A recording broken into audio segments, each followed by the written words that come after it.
ನಾಳೆ ದೇಶಾದ್ಯಂತ ಈ ಮಾಕ್ ಡ್ರಿಲ್ ಇರುತ್ತೆ. ಅದೇ ರೀತಿ ಕರ್ನಾಟಕದಲ್ಲೂ ಕೂಡ ಇರುತ್ತೆ. ಬೆಂಗಳೂರು ಮತ್ತು ರಾಯಚೂರಿನಲ್ಲಿ ಮಾಕ್ ಡ್ರಿಲ್ ಇರುತ್ತೆ. ಮಲ್ಲೇಶ್ವರಂನಲ್ಲಿ ಮಾಕ್ ಡ್ರಿಲ್ ನಡೆಸೋದಕ್ಕೆ ಸೂಚನೆ ಕೊಡಲಾಗಿದೆ. ರಾಯಚೂರಿನ ಶಕ್ತಿನಗರದಲ್ಲಿ ವಿದ್ಯುತ್ ಸ್ಥಾವರ ಇದೆ, ಅಲ್ಲೂ ಕೂಡ ಮಾಕ್ ಡ್ರಿಲ್ ನಡೆಸಲಾಗ್ತಾ ಇದೆ. ರಾಜ್ಯದ 2 ನಗರಗಳಲ್ಲಿ ಬೆಂಗಳೂರು ಮತ್ತು ರಾಯಚೂರಿನಲ್ಲಿ ನಾಳೆ ಈ ಮಾಕ್ ಡ್ರಿಲ್ ನಡೆಯುತ್ತೆ. ಇವತ್ತದಕ್ಕೆ ಸಿದ್ಧತೆಗಳನ್ನ ಮಾಡಿಕೊಳ್ಳಲಾಗುತ್ತೆ. ಮಾಕ್ ಡ್ರಿಲ್ ಅಂದ್ರೆ ಏನು ಅಂತ ಬಹುಶಃ ನಮಗೆ ನಾಳೆ ಇನ್ನೂ ಕ್ಲಿಯರ್ ಆಗಿ ಗೊತ್ತಾಗುತ್ತೆ.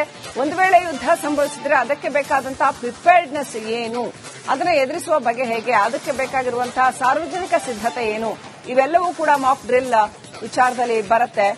ಕಾದು ನೋಡಬೇಕಾಗಿದೆ. ನಾಳೆ ಮಲ್ಲೇಶ್ವರಂನಲ್ಲಿ ಮಾಕ್ ಡ್ರಿಲ್ ನಡೆಸೋದಕ್ಕೆ ಸೂಚನೆ ಕೊಡಲಾಗಿದೆ. ಅದಕ್ಕೆ ಬೇಕಾದ ಸಿದ್ಧತೆಗಳನ್ನ ಮಾಡಿಕೊಳ್ಳಲಾಗ್ತಾ ಇದೆ. ರಾಯಚೂರಿನ ಶಕ್ತಿನಗರದಲ್ಲಿರುವಂತಹ ಏನು ವಿದ್ಯುತ್ ಸ್ಥಾವರ ಇದೆ, ಅದರ ಹತ್ರ ಕೂಡ ಮಾಕ್ ಡ್ರಿಲ್ ನಡೆಸಲಾಗುತ್ತೆ.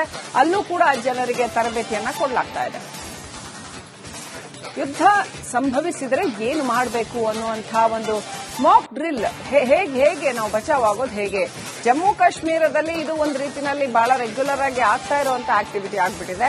ಆದರೆ ದೇಶದ ಉಳಿದ ಭಾಗಗಳಲ್ಲಿ ಇಂಥದ್ದನ್ನ ನಾವು ಯಾವತ್ತೂ ಕಂಡಿಲ್ಲ. ಇದು 71ರ ಭಾರತ ಬಾಂಗ್ಲಾ ಯುದ್ಧದ ನಂತರದಲ್ಲಿ ಇದೇ ಮೊದಲ ಬಾರಿಗೆ ನಾವು ಮತ್ತೆ ಕಾಣ್ತಾ ಇರ್ತಕ್ಕಂಥದ್ದು.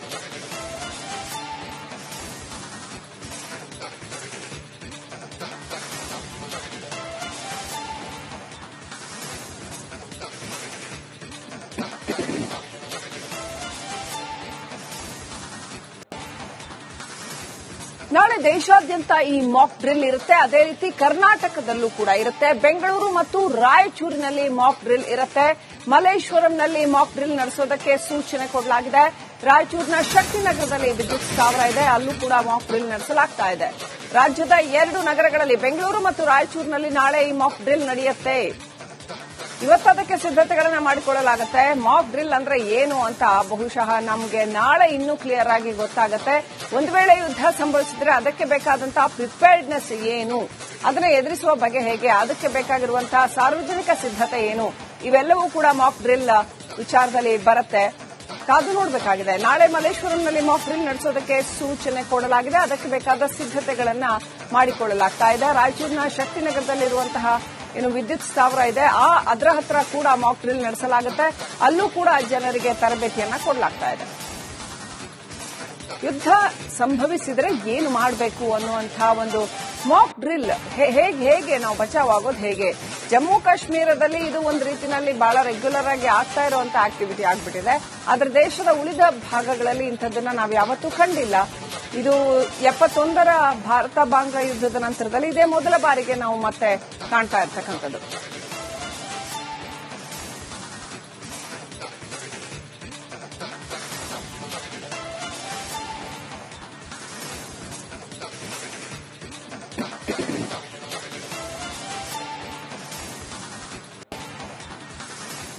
ನಾಳೆ ದೇಶಾದ್ಯಂತ ಈ ಮಾಕ್ ಡ್ರಿಲ್ ಇರುತ್ತೆ. ಅದೇ ರೀತಿ ಕರ್ನಾಟಕದಲ್ಲೂ ಕೂಡ ಇರುತ್ತೆ. ಬೆಂಗಳೂರು ಮತ್ತು ರಾಯಚೂರಿನಲ್ಲಿ ಮಾಕ್ ಡ್ರಿಲ್ ಇರುತ್ತೆ. ಮಲ್ಲೇಶ್ವರಂನಲ್ಲಿ ಮಾಕ್ ಡ್ರಿಲ್ ನಡೆಸೋದಕ್ಕೆ ಸೂಚನೆ ಕೊಡಲಾಗಿದೆ. ರಾಯಚೂರಿನ ಶಕ್ತಿನಗರದಲ್ಲಿ ವಿದ್ಯುತ್ ಸ್ಥಾವರ ಇದೆ, ಅಲ್ಲೂ ಕೂಡ ಮಾಕ್ ಡ್ರಿಲ್ ನಡೆಸಲಾಗ್ತಾ ಇದೆ. ರಾಜ್ಯದ 2 ನಗರಗಳಲ್ಲಿ ಬೆಂಗಳೂರು ಮತ್ತು ರಾಯಚೂರಿನಲ್ಲಿ ನಾಳೆ ಈ ಮಾಕ್ ಡ್ರಿಲ್ ನಡೆಯುತ್ತೆ. ಇವತ್ತದಕ್ಕೆ ಸಿದ್ಧತೆಗಳನ್ನ ಮಾಡಿಕೊಳ್ಳಲಾಗುತ್ತೆ. ಮಾಕ್ ಡ್ರಿಲ್ ಅಂದ್ರೆ ಏನು ಅಂತ ಬಹುಶಃ ನಮಗೆ ನಾಳೆ ಇನ್ನೂ ಕ್ಲಿಯರ್ ಆಗಿ ಗೊತ್ತಾಗುತ್ತೆ. ಒಂದು ವೇಳೆ ಯುದ್ಧ ಸಂಭವಿಸಿದ್ರೆ ಅದಕ್ಕೆ ಬೇಕಾದಂತಹ ಪ್ರಿಪೇರ್ಡ್ನೆಸ್ ಏನು, ಅದನ್ನ ಎದುರಿಸುವ ಬಗೆ ಹೇಗೆ, ಅದಕ್ಕೆ ಬೇಕಾಗಿರುವಂತಹ ಸಾರ್ವಜನಿಕ ಸಿದ್ಧತೆ ಏನು, ಇವೆಲ್ಲವೂ ಕೂಡ ಮಾಕ್ ಡ್ರಿಲ್ ವಿಚಾರದಲ್ಲಿ ಬರುತ್ತೆ. ಕಾದು ನೋಡಬೇಕಾಗಿದೆ. ನಾಳೆ ಮಲ್ಲೇಶ್ವರಂನಲ್ಲಿ ಮಾಕ್ ಡ್ರಿಲ್ ನಡೆಸೋದಕ್ಕೆ ಸೂಚನೆ ಕೊಡಲಾಗಿದೆ. ಅದಕ್ಕೆ ಬೇಕಾದ ಸಿದ್ಧತೆಗಳನ್ನ ಮಾಡಿಕೊಳ್ಳಲಾಗ್ತಾ ಇದೆ. ರಾಯಚೂರಿನ ಶಕ್ತಿನಗರದಲ್ಲಿರುವಂತಹ ಏನು ವಿದ್ಯುತ್ ಸ್ಥಾವರ ಇದೆ, ಅದರ ಹತ್ರ ಕೂಡ ಮಾಕ್ ಡ್ರಿಲ್ ನಡೆಸಲಾಗುತ್ತೆ. ಅಲ್ಲೂ ಕೂಡ ಜನರಿಗೆ ತರಬೇತಿಯನ್ನ ಕೊಡಲಾಗ್ತಾ ಇದೆ. ಯುದ್ಧ ಸಂಭವಿಸಿದರೆ ಏನು ಮಾಡಬೇಕು ಅನ್ನುವಂತಹ ಒಂದು ಮಾಕ್ ಡ್ರಿಲ್, ಹೇಗೆ ನಾವು ಬಚಾವ್ ಆಗೋದು ಹೇಗೆ. ಜಮ್ಮು ಕಾಶ್ಮೀರದಲ್ಲಿ ಇದು ಒಂದು ರೀತಿಯಲ್ಲಿ ಬಹಳ ರೆಗ್ಯುಲರ್ ಆಗಿ ಆಗ್ತಾ ಇರುವಂತಹ ಆಕ್ಟಿವಿಟಿ ಆಗ್ಬಿಟ್ಟಿದೆ. ಆದರೆ ದೇಶದ ಉಳಿದ ಭಾಗಗಳಲ್ಲಿ ಇಂಥದ್ದನ್ನ ನಾವು ಯಾವತ್ತೂ ಕಂಡಿಲ್ಲ. ಇದು 71ರ ಭಾರತ ಬಾಂಗ್ಲಾ ಯುದ್ಧದ ನಂತರದಲ್ಲಿ ಇದೇ ಮೊದಲ ಬಾರಿಗೆ ನಾವು ಮತ್ತೆ ಕಾಣ್ತಾ ಇರ್ತಕ್ಕಂಥದ್ದು.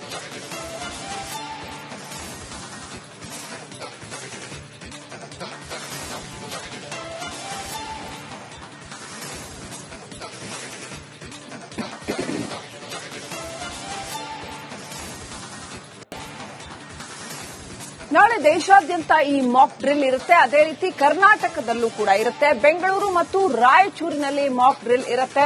ಮಲ್ಲೇಶ್ವರಂನಲ್ಲಿ ಮಾಕ್ ಡ್ರಿಲ್ ನಡೆಸೋದಕ್ಕೆ ಸೂಚನೆ ಕೊಡಲಾಗಿದೆ. ರಾಯಚೂರಿನ ಶಕ್ತಿನಗರದಲ್ಲಿ ವಿದ್ಯುತ್ ಸ್ಥಾವರ ಇದೆ, ಅಲ್ಲೂ ಕೂಡ ಮಾಕ್ ಡ್ರಿಲ್ ನಡೆಸಲಾಗ್ತಾ ಇದೆ. ರಾಜ್ಯದ 2 ನಗರಗಳಲ್ಲಿ ಬೆಂಗಳೂರು ಮತ್ತು ರಾಯಚೂರಿನಲ್ಲಿ ನಾಳೆ ಈ ಮಾಕ್ ಡ್ರಿಲ್ ನಡೆಯುತ್ತೆ. ಇವತ್ತು ಅದಕ್ಕೆ ಸಿದ್ಧತೆಗಳನ್ನ ಮಾಡಿಕೊಳ್ಳಲಾಗುತ್ತೆ. ಮಾಕ್ ಡ್ರಿಲ್ ಅಂದ್ರೆ ಏನು ಅಂತ ಬಹುಶಃ ನಮಗೆ ನಾಳೆ ಇನ್ನೂ ಕ್ಲಿಯರ್ ಆಗಿ ಗೊತ್ತಾಗುತ್ತೆ. ಒಂದು ವೇಳೆ ಯುದ್ಧ ಸಂಭವಿಸಿದ್ರೆ ಅದಕ್ಕೆ ಬೇಕಾದಂತಹ ಪ್ರಿಪೇರ್ಡ್ನೆಸ್ ಏನು, ಅದನ್ನ ಎದುರಿಸುವ ಬಗೆ ಹೇಗೆ, ಅದಕ್ಕೆ ಬೇಕಾಗಿರುವಂತಹ ಸಾರ್ವಜನಿಕ ಸಿದ್ಧತೆ ಏನು, ಇವೆಲ್ಲವೂ ಕೂಡ ಮಾಕ್ ಡ್ರಿಲ್ ವಿಚಾರದಲ್ಲಿ ಬರುತ್ತೆ. ಕಾದು ನೋಡಬೇಕಾಗಿದೆ. ನಾಳೆ ಮಲ್ಲೇಶ್ವರಂನಲ್ಲಿ ಮಾಕ್ ಡ್ರಿಲ್ ನಡೆಸೋದಕ್ಕೆ ಸೂಚನೆ ಕೊಡಲಾಗಿದೆ. ಅದಕ್ಕೆ ಬೇಕಾದ ಸಿದ್ಧತೆಗಳನ್ನ ಮಾಡಿಕೊಳ್ಳಲಾಗ್ತಾ ಇದೆ. ರಾಯಚೂರಿನ ಶಕ್ತಿನಗರದಲ್ಲಿರುವಂತಹ ಏನು ವಿದ್ಯುತ್ ಸ್ಥಾವರ ಇದೆ, ಅದರ ಹತ್ರ ಕೂಡ ಮಾಕ್ ಡ್ರಿಲ್ ನಡೆಸಲಾಗುತ್ತೆ. ಅಲ್ಲೂ ಕೂಡ ಜನರಿಗೆ ತರಬೇತಿಯನ್ನ ಕೊಡಲಾಗ್ತಾ ಇದೆ. ಯುದ್ಧ ಸಂಭವಿಸಿದ್ರೆ ಏನು ಮಾಡಬೇಕು ಅನ್ನುವಂತಹ ಒಂದು ಮಾಕ್ ಡ್ರಿಲ್, ಹೇಗೆ ನಾವು ಬಚಾವಾಗೋದು ಹೇಗೆ. ಜಮ್ಮು ಕಾಶ್ಮೀರದಲ್ಲಿ ಇದು ಒಂದು ರೀತಿಯಲ್ಲಿ ಬಹಳ ರೆಗ್ಯುಲರ್ ಆಗಿ ಆಗ್ತಾ ಇರುವಂತ ಆಕ್ಟಿವಿಟಿ ಆಗ್ಬಿಟ್ಟಿದೆ. ಆದ್ರೆ ದೇಶದ ಉಳಿದ ಭಾಗಗಳಲ್ಲಿ ಇಂಥದ್ದನ್ನ ನಾವು ಯಾವತ್ತೂ ಕಂಡಿಲ್ಲ.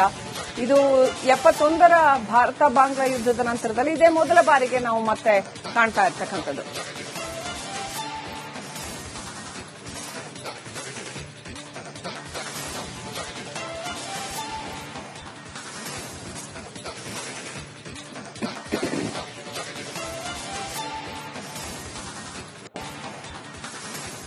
ನಾಳೆ ದೇಶಾದ್ಯಂತ ಈ ಮಾಕ್ ಡ್ರಿಲ್ ಇರುತ್ತೆ. ಅದೇ ರೀತಿ ಕರ್ನಾಟಕದಲ್ಲೂ ಕೂಡ ಇರುತ್ತೆ. ಬೆಂಗಳೂರು ಮತ್ತು ರಾಯಚೂರಿನಲ್ಲಿ ಮಾಕ್ ಡ್ರಿಲ್ ಇರುತ್ತೆ. ಮಲ್ಲೇಶ್ವರಂನಲ್ಲಿ ಮಾಕ್ ಡ್ರಿಲ್ ನಡೆಸೋದಕ್ಕೆ ಸೂಚನೆ ಕೊಡಲಾಗಿದೆ.